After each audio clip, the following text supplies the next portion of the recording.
pretty drastically. In fact, if you had really precise measurements and tools, you could probably get it to display and voice whatever you wanted. So it might seem perfectly sensible to come to the conclusion that these pictures and sounds can be entirely explained by the components of the television set, but that's wrong.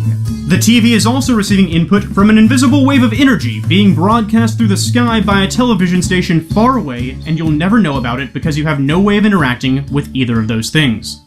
There are also some philosophical arguments in support of mind-body dualism. Take the fact that we all seem confident we endure over time.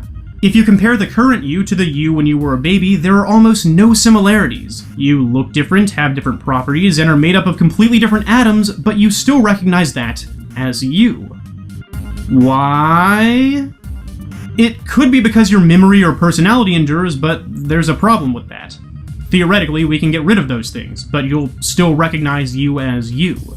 In fact, we can even duplicate those things. If I cloned you and gave that clone an identical personality and memories, would you be okay with me shooting you because there are two yous now, so you'll be fine?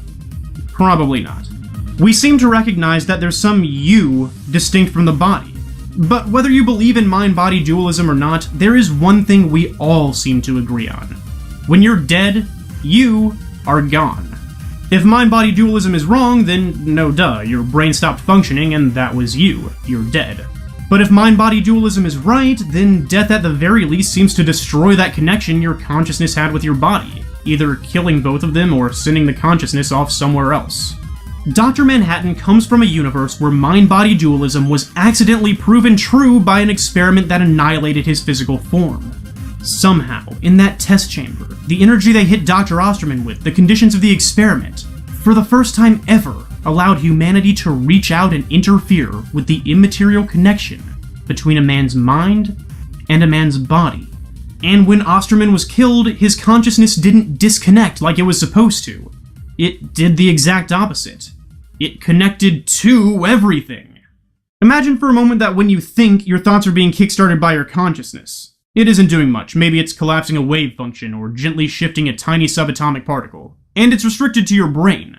Now imagine if it was freed. And it could move any particles it liked anywhere it wanted. Connected to everything, everywhere. Unlimited control. This thing we call Dr. Manhattan isn't even really Dr. Manhattan. It's just a bunch of atoms and particles he pulled together to give you something to look at and talk to. Even if you found a way to catch him off guard and destroy it, he'd just put it back together again because the real him is a consciousness you can't see or touch. So where is he then? Well, my imaginary friends, not only do I think I know the answer, but I think it provides us the last bit of evidence we need to understand exactly how powerful Dr. Manhattan truly is. Because I'm almost positive that his true form is located in a higher spatial dimension.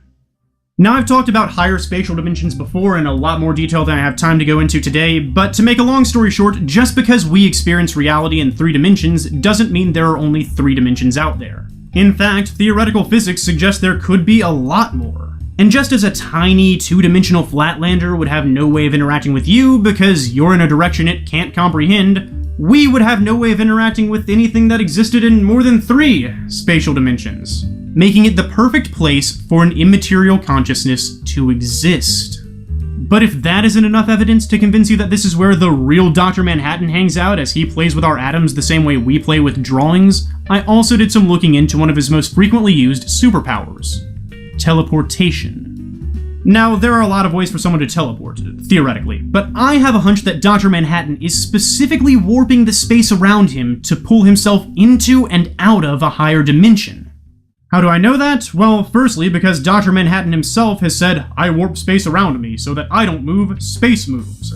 Which, honestly, could still mean a lot of things, but most of them are destructive, while simply warping into a higher dimension isn't, and neither is whatever warp Manhattan is using.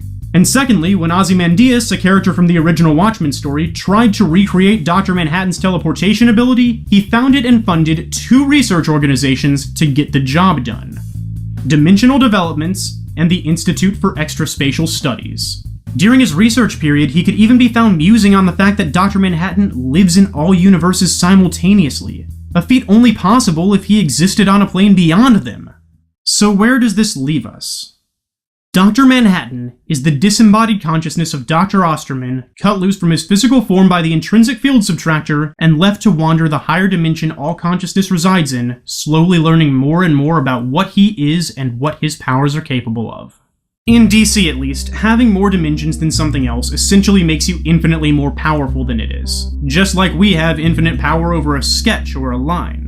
This is why fifth-dimensional characters like Mxyzptlk can destroy infinite universes without even trying. But even Mxyzptlk has admitted that Dr. Manhattan is far more powerful than he is, apparently existing even higher up the ladder. So how powerful is Dr. Manhattan? Well, he's far more powerful than a thing that's infinitely more powerful than a thing that's infinitely more powerful than infinite power. At least. So this might all seem like it should have been a much simpler answer, but the kicker actually lies in the one dimension we haven't discussed yet. Time.